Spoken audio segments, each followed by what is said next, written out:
Oke guys, jadi kemarin pada nge-request beberapa saham ya guys ya. Oke, dan ini kita bakal langsung saja bahas ya. Tapi sebelum itu jangan lupa kita sudah ada program 1%, oke, dan dimana gue bakal ngebantuin ke financial plan, dan juga udah ada nanti Google Sheet-nya ya. Oke, jadi kalian bisa tinggal ikutin aja ya daftar saham yang udah gue screening semua di dalamnya ya. Itu udah jadi tools buat kalian, dan itu seumur hidup. Oke, seumur hidup, gue tekanin sekali lagi ya. Oke guys, jadi yang mau join ntar ya boleh langsung DM ya di WA gue. Oke, yuk kita langsung saja masuk ya. Saham pertama bakal gue bahas itu adalah OMED ya, Jaya Mas Medica Industri. Oke, jadi ini apaan ini ya? Ini saham apa? Ini saham antiseptik ya. Oke, perusahaan yang ngeproduksi alat-alat kesehatan ya.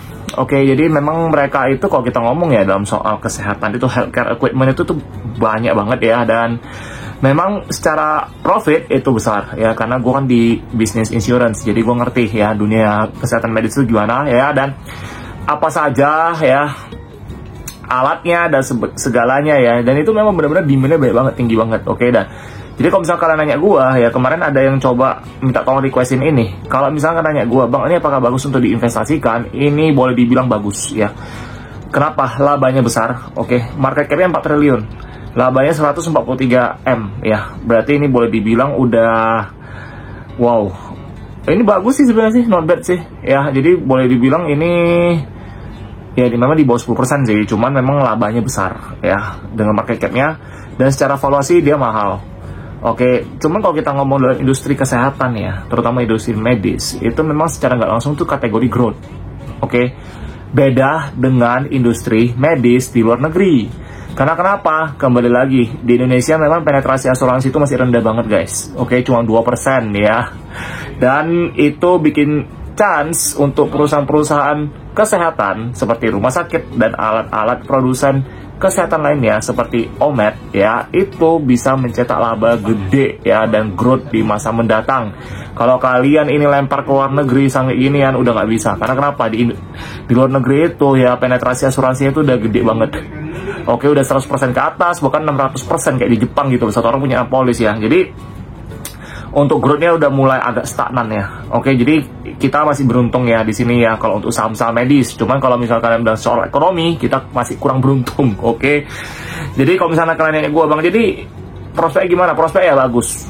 Oke, seperti yang gue bilang, penetrasi asuransi di Indonesia masih 2%. Dan peralatan medis itu banyak dibutuhkan. Setiap rumah sakit membutuhkannya. Oke guys. Jadi dengan utang yang sangat kecil ya, ini memang dia baru IPO 2022, tapi memang secara fundamental yang bisa gue bilang ya, ini bisnis yang gampang dimengerti sih sebenarnya sih ya. Jadi ini bisnis yang bagus ya, dan dia juga bagi dividen rutin sejak 2023 ya, dan ini meskipun dia baru IPO 2022, tapi kalau dari sini ini bagus ya. Jadi kalau misalnya nanya gue, bang apakah udah bisa masuk sekarang? Udah bisa ya, karena memang dia secara pergerakan ya, gue ngerti technical sampai gimana juga ya, cuman ini basicnya doang ya. Secara pergerakan memang dia udah netral ya. Kalau misalkan nanya gue apakah bisa terjun lebih dalam lagi, sepertinya susah sih kalau dengan kinerja yang kayak gini ya. Kinerjanya itu bagus sebenarnya sih ya, cuma gue sih berekspektasi bahwasannya ke depan bakal ada lonjakan demand dari alat medis, karena seperti kita ketahui di lapangan sana ya, bahwasannya gila lah, maksudnya kesehatan aja udah tinggi banget ya. Lihat yang cuci darah ya, terus anak bocil-bocil sekarang aja udah pada gagal ginjal ya. Jadi itu bakal tinggi banget ya demand untuk alat-alat kesehatan. Oke, next. Jadi ini boleh dibeli ya OMED ya, bagi siapa yang kemarin request udah gue bahasin ya. Terus next apa? By the way, per hari ini ya hari ini tanggal berapa ya? Tanggal 15 Agustus 15 Oktober. Oke, gue bahas saham ini dan harganya 175 ya penutupan. Oke. Terus next adalah LPKR. Nah, kemarin ada yang minta tolong bahasin LPKR. LPKR ini salah satu perusahaan yang gua suka. Karena kenapa? LPKR ini bisnisnya tuh baik banget ya. Dia salah satu pemegang saham Silom terbesar, itu yang pertama. Kedua, dia itu punya LPCK. LPCK itu kan Lipo Cikarang. Lipo Cikarang itu di daerah Cikarang ya pastinya ya. Dan itu mereka punya ya, kalian tau lah ya, proyek gagalnya itu orang bilang gitu ya. Cuman kalau kita ngomong secara laba, ini kan dia kan habis kayak bentar, dia kan baru ngejual sahamnya Siloam ya kemarin ya, maka laba bisa gede banget kan gitu loh. Ada faktor gitu loh, jualan aset dah. Jadi kok kalian nanya gua kalau misalnya ke depan itu gimana, ini kan kategori properti. Kalau properti yang kayak gue bilang itu masih lama. Kalau misalnya tiba-tiba Fanny Rose sudah muncul di TV, wah rumah harga naik dan sebagainya, itu baru booming. Itu indikasinya doang sih ya, jadi itu paling gampang. Oke. Jadi kalau misalnya properti masih belum lah ya. Cuman kalau kita ngomong dari LPKR sendiri, itu mereka punya land bank. Jadi gini guys, kalau di properti itu kita lihat itu memang bukan dari land banknya, tapi pembangunannya. Oke, jadi kita lihat itu bangunannya sudah jadi dan sudah bisa disewakan. Jadi memang laba itu dari sana semua. Kalau kita ngomong land bank itu bisa jadi penyusutan, dan itu sebenarnya itu kerugian. Kenapa? Karena mereka tidak ada namanya apa tuh namanya, produktivitas. Itu macam tanah mentah land bank itu, dan kita itu hitungnya dalam penyusutan. Jadi yang kita lihat di laporan keuangan itu adalah mereka punya tanah dalam pengembangan. Oke, karena kenapa? Di sana berarti udah ada bukti bahwasannya udah ada orang beli tanah itu gitu loh. Oke guys, jadi kalau misalkan kalian nanya gua ya, prospeknya gimana? Prospeknya ya itu bagus. Gua tuh doyan namanya saham perusahaan dari grup Lipo ya, karena itu Lipo tuh grup gede dan boleh dibilang itu Titans ya orang bilang ya, itu gede banget. Dan kalau kalian nanya gua untuk valuasi sangat luar biasa murah ya. Untuk LPKR tuh valuasinya tuh masih jauh banget ya bagi gua ya. Dan ini salah satu saham favorit gua. Cuman paling favorit tuh Lipo Cikarang sih kalau gua sih ya. Gua tuh paling suka Lipo Cikarang. Dengan utangnya by the way udah turun ya, tinggal 69% ya. Dulu gua masih ingat pas zaman Covid itu, pas gua beli itu ya, itu masih gede banget utangnya ya. Dan untuk PI 0,2 kali dan PBV 0,5 kali. Ini boleh dibeli ya. Jadi kalau kalian nanya gue apakah boleh beli, silakan beli. Selama PBV masih di bawah 3 kali bisa dibeli. Oke, karena kalau properti itu masih di bawah 3 itu masih oke, PBV-nya masih murah. Tapi kalau PBV udah di atas 3 itu udah agak mulai lah ya. Oke. Jadi itu dia. Terus ada nanyakin gue soal Alam Sutra gimana bang? Alam Sutra Asri ya. Alam Sutra sendiri ini perusahaan yang punya land bank gede juga ya. Dan memang dalam tanah pembangunannya juga banyak, lagi dalam pembangunan itu juga banyak ya. Dan memang secara kita lihat kinerjanya dia memang sudah mulai ada perbaikan sedikit, tapi labanya itu masih jebol di kuartal 2 karena seperti kita ketahui sekarang itu meskipun ya kita bilang ya tanah itu dalam pembangunan, tapi kalau rumahnya nggak ada dijual dan nggak bisa dijual sama sekali dan tidak ada pencetakan market sale, otomatis labanya itu nggak ada. Oke guys, jadi kalau misalnya dan kita lihat di lapangan juga nih ya, bahwasannya memang lagi baik PHK. Oke, PHK massal di mana-mana guys. Oke, jadi itu orang mau beli rumah juga masih berat banget. Jadi Alam Sutra, kalau kalian nanya gue apakah valuasinya murah, valuasinya masih murah untuk dia. Karena kenapa? Waktu dulu aja properti booming dia bisa harga 1.000 gitu loh. Ini masih 242. Ini masih bisa beggar 3-4 kali. Oke. Jadi kalau kalian mau masuk bisa masuk sekarang ya. Cuma kalau gua pribadi ya 242 dengan PBV 0,42 kali, gua mungkin bisa nunggu dikit lagi ya. Cuma kalau kalian nanya gua apakah bisa terjun di bawah 200, ya kemungkinan bisa kalau sentimen udah lewat. Karena sentimen ini kan yang membenarkan apa? Yang bikin sahamnya naik kan. Jadi sentimen kemarin itu loh ya. Oke, jadi terus kita next yang mau kalian bahas apa lagi? Nah, ini dia. Oke. Yang bakal kita bahas lagi adalah Main. Oke, Main ini adalah saham poultry. Ya, saham poultry ini ya hari ini harga penutupan 820. Oke, dengan labanya itu 292 miliar. Oke, market cap-nya itu 1,8 T. Berarti ini sudah kaidah value investing banget. Dan dengan PI 3 kali, PBV 0,7 kali, ini sudah sangat murah ya untuk poultry. Karena di industri poultry itu rata-rata PBV di atas 1 ya, seperti Java dan Cepin. Jadi kalau misalnya kalian nanya gua, dari sekian banyaknya industri poultry seperti ayam, Java, Cepin, terus apa? Ini WMPP ya. WMUU ya, Widodo Makmur Unggas dan sebagainya. Gua lebih milih Main karena Main itu paling murah menurut gua. Dengan laba yang gede ya, ROE 24% ya. Jadi ini udah bagus banget. Kalau misalkan mau beli, kalau gua pribadi gua nunggu mungkin dikasih diskon dikit lagi kali. Mungkin kalau bisa 700 maybe ya. Kalau kalian mau masuk sekarang boleh, nanti kalau udah mulai turun-turun lagi, downtrend lagi, habisin aja, cicil beli aja. Kalau gua sih kayak gitu, kalau udah nampak perusahaan bagus gua hajar langsung gitu. Oke. Next kemarin ada yang tanya gue soal WINS ya, Wind Thermal Offshore. Jadi ini adalah perkapalan offshore ya, lepas pantai. Oke, offshore itu apa sih? Jadi itu tengah laut guys. Oke. Nah, jadi kalau misalnya lepas pantai bisnis kayak ginian itu adalah kapal OSV ya. Kapal OSV ini ya itu mahal sih sebenarnya ya. Oke, dan dia punya apa? Maintenance-nya tuh mahal itu. Jadi OSV ini agak spesial ya daripada kapal lainnya karena ini kan kategori WINS ini kan untuk minyak ya. Oke, pengeboran lepas pantai ya. Dengan kemarin itu kalau nggak salah memang mereka itu lagi gemar untuk menambah armada kapalnya ya. Oke, dan WINS sendiri dengan harga 444 ya, dengan kinerja sekarang apakah mahal? Sebenarnya sih sudah mulai mahal karena dia ini kategori cyclical dan memang secara PBV itu 0,87, PI 4 kali. Kalau kita lihat dari sini memang murah, tapi ingat ini perkapalan. Perkapalan itu biasanya PBV-nya memang kalau udah segini udah mulai mahal dia. Oke, jadi sebenarnya gue dulu ini udah pernah pantau ya di harga 99 perak. Dulu gue tuh pernah masuk, gue dari 99 gue jual di 130-an. Itu dulu sih. Oke, udah lama banget karena gue pernah hitung nilai wajar itu bisa sekitar 700-an gitu loh. Jadi dia ini masih ada margin of safety sekitar ya 50% kali ya. Oke, cuma kalau kalian nanya gue apakah ini bagus, ini kan balik lagi ya, ini karena kita lagi ada sentimen minyak lagi naik gitu loh ya. Jadi ini sementara aja sih. Cuma kalau ini terjun sih ini dalam banget ya. Jadi ini sih bukan hold forever. Oke, dan ini sifatnya ini memang cyclical, jadi sementara doang. Oke. Cuma kalau kalian nanya gue apakah ini bisa dibeli, kalau gue pribadi gue nggak bakal pegang lagi sih, karena ini udah ketinggian. Bagi gue udah ketinggian. Oke guys, cuman terserah kalian. Oke, sekali lagi disclaimer on, ini bukan ajakan menjual dan membeli suatu saham, jadi untung rugi kalian tanggung sendiri. Oke, itu dia. Terus kita lanjut lagi saham kelima kita. Tahu apa saham kelima kita? ADMF.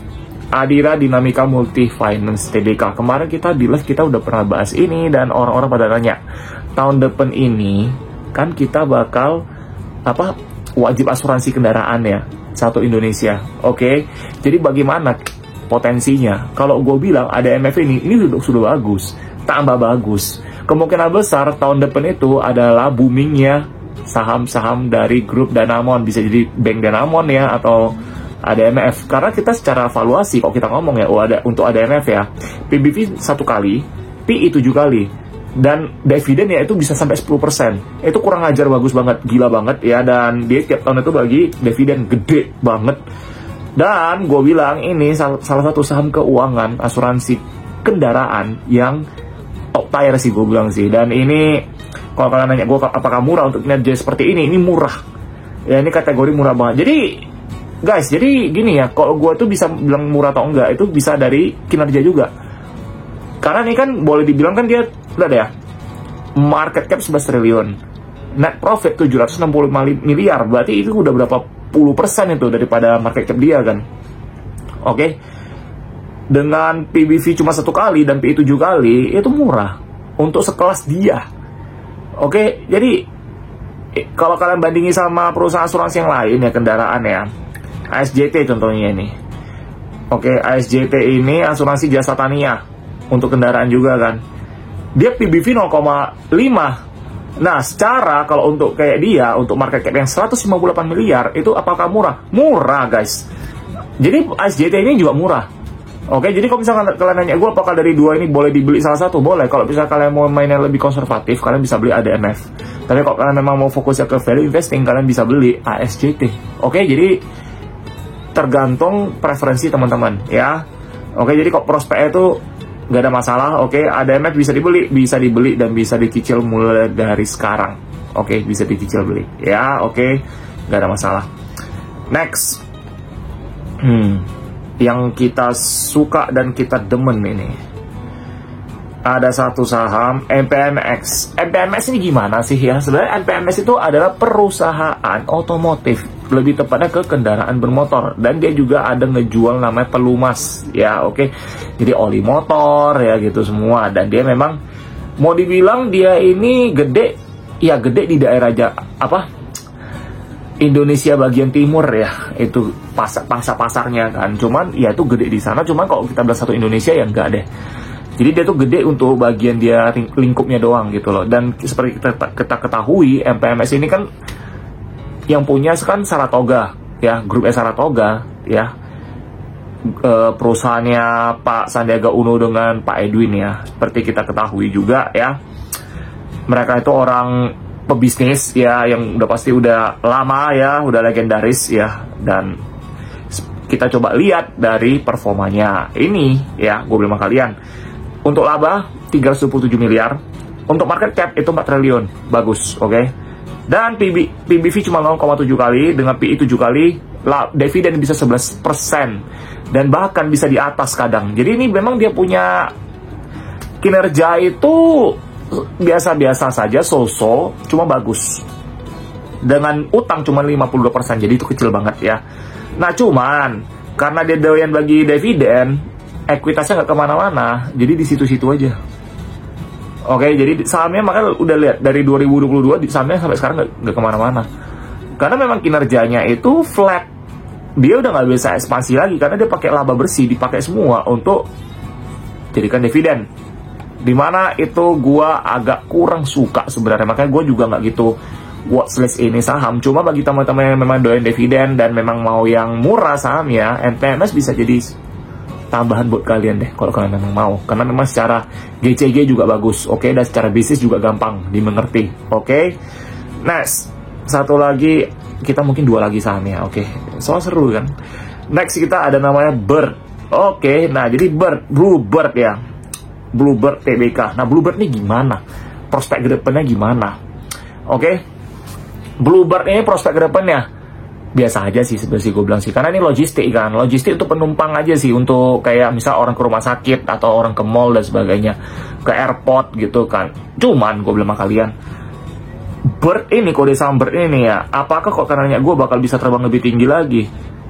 Bisa, balik lagi tergantung sama faktor ekonomi ya, karena dan juga ini kan boleh dibilang ya, orang kalau mau pergi shopping naik taksi gini, mereka harus pergi kan. Jadi kalau misalnya mereka bilang ya, orang ini nggak mau naik taksi pergi shopping nih, berarti kan dia di rumah aja. Di rumah aja berarti duit itu disimpan dalam kantongnya aja. Berarti perputaran ekonomi itu nggak ada kan. Jadi sebenarnya Bird ini ya, kalau orang yang makin lama makin banyak keluar terus ya, dia bisa potensi bisa boomingnya bisa, laba bisa besar. Cuma sejauh ini yang kita lihat di lapangan kan biasa aja gitu loh. Gak semua orang juga naik taksi kan gitu kan, gak ada semua orang juga naik kebanyakan pun naik kendaraan ya sendiri sih. Kalau nggak sekarang apalagi udah ada Grab gitu loh, atau nggak Gokar ya orang bilang kan. Jadi persaingannya lumayan ketat, makanya kenapa laba di situ-situ aja. Jadi kalau memang dia mau terbang lebih tinggi lagi, dia mesti ada satu sepak terjang lagi sih yang bisa membuat labanya naik. Kita nggak tahu itu apa, oke. Cuman dengan laba 263M, dengan market cap 5 triliun, dengan PI 9 kali dan PBV 0,9 kali, ya dengan utang cuma 37%, ini sangat bagus. Cuman kalau bagi gua sudah mulai agak kemahalan sih sebenarnya sih. Cuma kalau memang mau dibeli bisa dibeli dari sekarang sih bisa sih, udah bisa sih ya.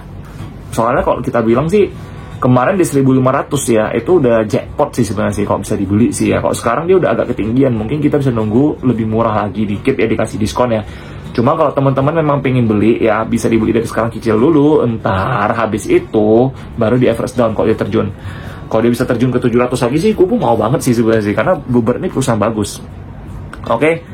Dan perusahaan terakhir yang bakal kita bahas adalah PBRX. Ini saham yang under gocap ya, kena FCA. Oh, kenapa gue bilang ini saham mau gue mention? Karena gini, seperti kita ketahui memang industri paling tertekan pasca pandemi COVID itu adalah PBRX.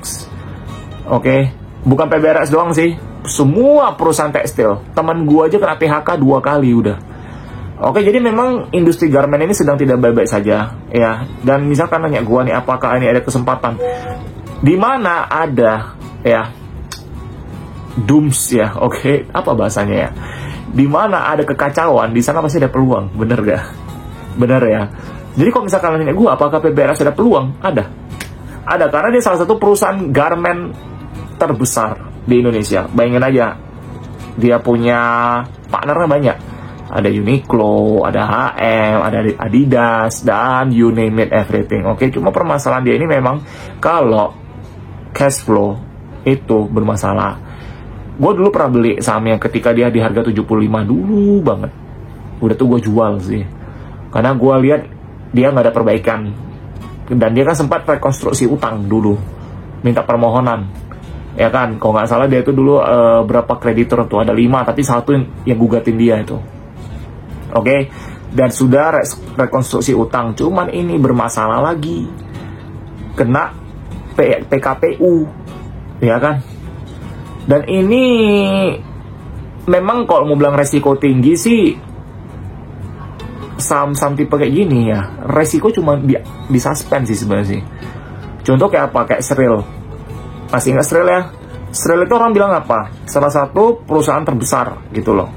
Cuman sekarang dia sudah disuspend sampai, udah berapa lama disuspend? Nggak ada kabar gitu loh. Sampai sekarang nggak ada kabar lagi sejak 2021. Ini sudah lama banget gitu kan. Cuma kalau misalnya Sril ini bisa dibuka lagi perdagangannya, mungkin saja sahamnya bisa naik juga ya. Cuma kita nggak tahu, ini masih lama banget dan ini rugi semua guys. Oke, nggak gitu ada perbaikan sih gue bilang sih. Jadi PBRS ini mungkin kita watchlist dulu saja ya. Cuma kalau memang mau beli, gue sih watch and see dulu ya. Wait and see dulu, oke. Gue wait and see dulu, gue lihat dulu nih gimana. Cuma memang gue tuh tertarik saham-saham seperti ini, karena kita bisa berpikir bahwasannya saham-saham itu ada dua tipe, hopeless sama masih ada harapan. Kalau PBRS sendiri, gue merasa masih ada harapan. Jadi prospeknya itu masih abu-abu ya, karena memang TSL masih susah banget nih. Oke, cuman untuk share valuasi udah sangat murah. Oke, cuma labanya memang makin kecil sih, gara-gara dia tergerus sama utangnya semua. Terus cash flow-nya masih susah. Oke guys, jadi itu saja ya pembahasan saham-saham pilihan yang kita saham untuk minggu ini. Mungkin hari ini, mungkin besok gue buat lagi ya, oke. Jadi guys, jangan lupa ya, kita sudah ada program 1%, oke. Market plan, financial plan and market stock, oke. Jadi ini gue bakal satu set ngajarin kalian bagaimana mempersiapkan manajemen resiko kalian hingga investasi ya. Caranya sampai juga dengan warisan pastinya, oke, dan passive income dan sebagainya. Gue bantu kalian urus semua karena hidup kalian itu sangat berharga guys, oke. Jadi gue bakal bantuin untuk memajuin bangsa Indonesia ini juga ya, secara pelan-pelan, oke. So ya, sekali lagi disclaimer on, ini bukan ajakan untuk membeli suatu saham. Untung rugi kalian tanggung sendiri, oke. So see you on the next video, bye bye.